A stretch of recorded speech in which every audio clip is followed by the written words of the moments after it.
Hello കുട്ടികൾക്കേ lunch ബോക്സിലൊക്കെ കൊടുത്തിടാൻ പറ്റിയ ഒരു അടിപൊളി തക്കാളി ചോറ് ഉണ്ടാക്കിയാലോ. തക്കാളി ചോറൊക്കെ എങ്ങനെ ഉണ്ടാക്കാമെന്ന് എല്ലാവർക്കും അറിയാം അല്ലേ. എന്നാൽ ഞാനെങ്ങനെ ഉണ്ടാക്കാമെന്ന് നിങ്ങൾക്ക് അറിയില്ലല്ലോ. അതെങ്ങനെയാണെന്ന് നോക്കിയാലോ. കറിയുടെ ഒന്നും ആവശ്യമില്ല. നിങ്ങൾ ലഞ്ച് ബോക്സിൽ കൊടുത്തു വിട്ടോളൂ. വൈകിട്ട് വരുമ്പോൾ ഉറപ്പായിട്ടും ബോക്സ് കാലിയായിരിക്കും, അത് ഞാൻ ഗ്യാരണ്ടി. അപ്പോൾ നമുക്ക് എങ്ങനെ ഉണ്ടാക്കണമെന്ന് നോക്കിയാലോ. നേരെ വീഡിയോയിലേക്ക് പോവാം. വാ. അപ്പോൾ നമ്മുടെ തക്കാളി ചോറിന് മെയിനായിട്ട് വേണ്ടത് ഇതൊക്കെയാണ്: ഒരു സവാള, ഒരു തക്കാളി, കുറച്ച് ഇഞ്ചിയും വെളുത്തുള്ളിയും, പിന്നെ ഒരിത്തിരി മല്ലിയിലയും, ഒരു പച്ചമുളകും കേട്ടോ. ഞാനിപ്പോൾ ഇത് 3 പേർക്ക് വേണ്ടുന്ന അളവിനാണ് എടുക്കണത്. അതുകൊണ്ടാണ് ഓരോന്ന് വെച്ച് എടുത്തിരിക്കണത്. നമുക്ക് സവാള നീളത്തിലരിയണം, തക്കാളി ചെറുതാക്കി പൊടി അരിയണം, പിന്നെ ഇഞ്ചിയും വെളുത്തുള്ളിയും മല്ലിയിലയും കൂടെ പേസ്റ്റ് ആക്കണം, പച്ചമുളക് നീളത്തിലരിയണം. ഇനി തക്കാളി ചോറ് ഉണ്ടാക്കാൻ വേണ്ടിയിട്ട് ഞാൻ എടുത്തിരിക്കുന്നത് പൊന്നിയരിയാണ് കേട്ടോ, വൈറ്റ് റൈസ്. ഇതിപ്പോൾ 4 അളവിനാണ് ഞാൻ എടുത്തിരിക്കുന്നത്. നിങ്ങൾ അരിയുടെ ക്വാണ്ടിറ്റി കൂടുന്നതിനനുസരിച്ച് ബാക്കിയുള്ള സാധനങ്ങളുടെ ക്വാണ്ടിറ്റിയും കൂട്ടിയെടുക്കണേ. അപ്പോൾ നമുക്കിതൊക്കെ ഒന്ന് സെറ്റാക്കാം. അപ്പോൾ ഇതാ നമ്മൾ സവാളയും തക്കാളിയൊക്കെ അരിഞ്ഞെടുത്തിട്ടുണ്ട്. ഇതിൻ്റെ കൂടെ 2-3 സാധനങ്ങളും കൂടി ആവശ്യമുണ്ട്. ഒരു ചെറിയ പീസ് പട്ട, 2 ഗ്രാമ്പൂ, പിന്നെ ഒരു 3-4 കുരുമുളക്, പിന്നെ കുറച്ച് പെരിഞ്ജീരകം. അത് ഓപ്ഷണലാണ്. ടേസ്റ്റ് ഇഷ്ടമുള്ളവർ പെരിഞ്ജീരകം യൂസ് ചെയ്താൽ മതി, എല്ലാത്തവരും സ്കിപ്പ് ചെയ്തോളൂ. പിന്നെ ഇതാ നമ്മളുടെ അരപ്പ്: ഇഞ്ചി, വെളുത്തുള്ളിയും മല്ലിയിലയും. പിന്നെ നമുക്ക് ഉണ്ടാക്കിയാലോ. നമ്മൾ വളരെ കുറച്ച് എണ്ണയെ ചേർക്കുള്ളൂ കേട്ടോ. ഈ ഒരു ടേബിൾ സ്പൂൺ എണ്ണ മാത്രമേ ചേർക്കുന്നുള്ളൂ, വെളിച്ചെണ്ണയാണ്. ഇനി നമുക്കിതെല്ലാം കൂടി ഒന്ന് വഴറ്റിയെടുക്കാം. പെരിഞ്ജീരകവും പട്ടയും ഗ്രാമ്പും കുരുമുളകും എല്ലാം കൂടെ തട്ടിയിട്ട് നന്നായിട്ട് അങ്ങോട്ട് വറുക്കുക. അതിൻ്റെ കൂടെ നമ്മൾ ആ സവാള ചേർക്കുന്നുണ്ട്.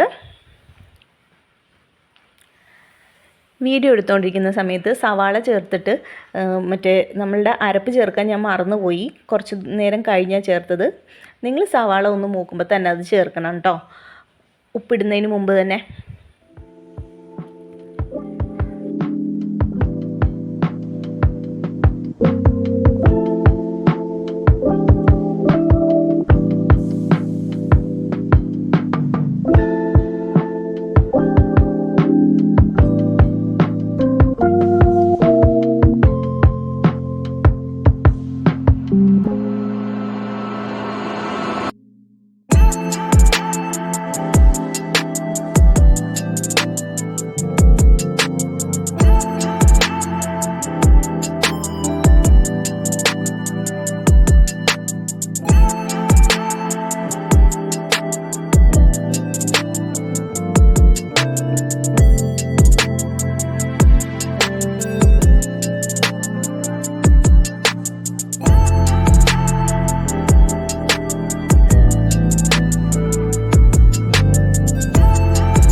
അപ്പോൾ മസാലയൊക്കെ നന്നായിട്ട് മൂത്തിട്ടുണ്ട്. നമുക്കിനി ഇതിലേക്ക് തക്കാളി ചേർത്ത് കൊടുക്കണം. നമ്മൾ ചെറുതാക്കി അരിഞ്ഞു വെച്ച തക്കാളി ഇതിലോട്ടെടുത്ത് ചേർക്കണം. എന്തിനാണ് തക്കാളി ചെറുതാക്കി അരിയുന്നതെന്നറിയോ?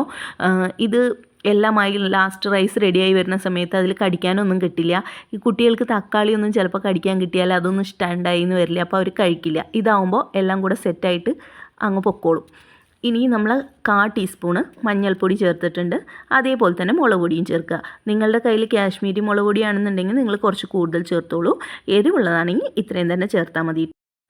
മസാല ഒക്കെ മൂത്ത് പാകാവുമ്പോൾ അതിലേക്ക് 2 ടേബിൾ സ്പൂൺ തൈര് ചേർത്ത് കൊടുക്കുന്നുണ്ട്. പുളിയില്ലാത്ത തൈരാണെങ്കിൽ 2 മതി, ഇല്ലച്ചാൽ 1 ടേബിൾ സ്പൂൺ തന്നെ ധാരാളമാണ് കേട്ടോ.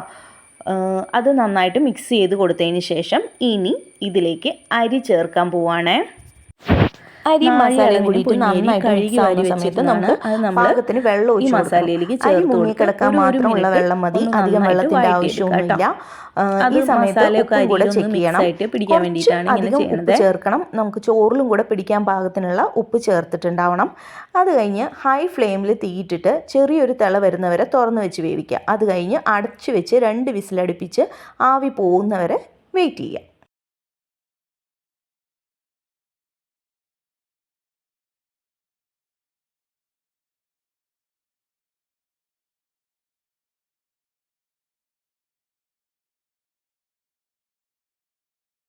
കുക്കറിൻ്റെ നിലവിളിയൊക്കെ നിന്നുണ്ട്. നമുക്ക് തുറന്ന് നോക്കാം കേട്ടോ. സെറ്റായിട്ടുണ്ട്. നിങ്ങൾക്ക് കാണുമ്പോൾ മനസ്സിലാവുന്നുണ്ടോ? വെള്ളമൊക്കെ വറ്റി നല്ല കറക്റ്റ് ടെക്സ്ചറിലായിട്ടുണ്ട്. തണുത്ത് കഴിയുമ്പോൾ ശരിയായി ഫോർക്ക് ഇട്ടിട്ട് ഒന്ന് ഇളക്കി നോക്കാം കേട്ടോ. സെറ്റായി വന്നിട്ടുണ്ട്. ഇപ്പം ഇതിങ്ങനെ ചൂടായിട്ടിരിക്കുന്നതുകൊണ്ടാണ് കുഴഞ്ഞ പോലെ ഇരിക്കുന്നത്.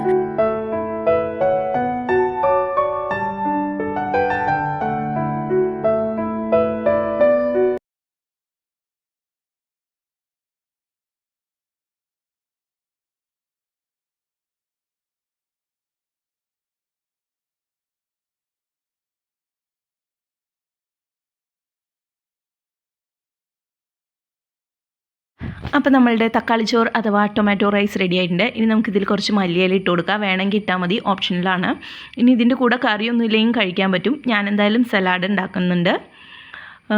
നിങ്ങൾക്ക് വേണമെങ്കിൽ വേറെ എന്തെങ്കിലും കറിയൊക്കെ യൂസ് ചെയ്ത് കഴിക്കാവുന്നതേ ഉള്ളൂ. ഞങ്ങളിന്ന് ബാൽക്കണിയിലിരുന്നാണ് കേട്ടോ ഫുഡ് കഴിക്കാൻ പോണത്. എപ്പോഴും ടി വി ഒക്കെ കണ്ട് അകത്തിരുന്നല്ലേ കഴിക്കുക. അപ്പോൾ ഇന്ന് മഴയൊക്കെ ആസ്വദിച്ച് പുറത്തിരുന്ന് കഴിക്കാമെന്ന് വിചാരിച്ചു. ഞാൻ തൻകുട്ടനെ ടേസ്റ്റ് ചെയ്യാൻ കൊടുക്കാൻ പോവാണ് കേട്ടോ. അവന് ഓൾറെഡി ഇഷ്ടമാണ്. എന്നാലും നമ്മൾ ഓരോ തവണ ഉണ്ടാക്കുമ്പോഴും ടേസ്റ്റ് ഉണ്ടോ ചോദിക്കുന്നത് നമ്മളുടെ ഒരു രീതിയാണല്ലോ. ക്യാമറ സെറ്റ് ചെയ്ത് വന്നപ്പോൾ എൻ്റെ തല കാണുന്നില്ല ഗൈസ്. സാരമില്ല, നമ്മുടെ തനിക്കുട്ടൻ കഴിക്കുന്നതെങ്കിലും കാണുന്നുണ്ട്. അവന് റൈസൊക്കെ ഇഷ്ടപ്പെട്ടു, സൂപ്പറാണെന്നൊക്കെ പറയുന്നുണ്ട് കേട്ടോ. അപ്പോൾ നിങ്ങൾക്ക് വീഡിയോ ഇഷ്ടപ്പെട്ടെങ്കിൽ നിങ്ങൾ ഉറപ്പായിട്ടും ലൈക്ക് ചെയ്യുക, ഷെയർ ചെയ്യുക, കമൻറ്റ് ചെയ്യുക, ചാനൽ സബ്സ്ക്രൈബ് ചെയ്യുക. നിങ്ങളുടെ കുക്കിങ്ങും ഫുഡുമൊക്കെ ഒരുപാട് ഇഷ്ടപ്പെടുന്ന റിലേറ്റീവ്സിനും ഫ്രണ്ട്സിനൊക്കെ വീഡിയോസ് ഷെയർ ചെയ്യുക. അപ്പോൾ നമ്മൾ അടുത്ത വീഡിയോ ആയിട്ട് വീണ്ടും വരാം. അതുവരെ എല്ലാവരും മഴയൊക്കെ എൻജോയ് ചെയ്യൂ, നല്ല നല്ല ഫുഡൊക്കെ കഴിക്കൂ, എല്ലാവരും സേഫായിട്ടും സുഖമായിട്ടും ഇരിക്കൂ. ബൈ.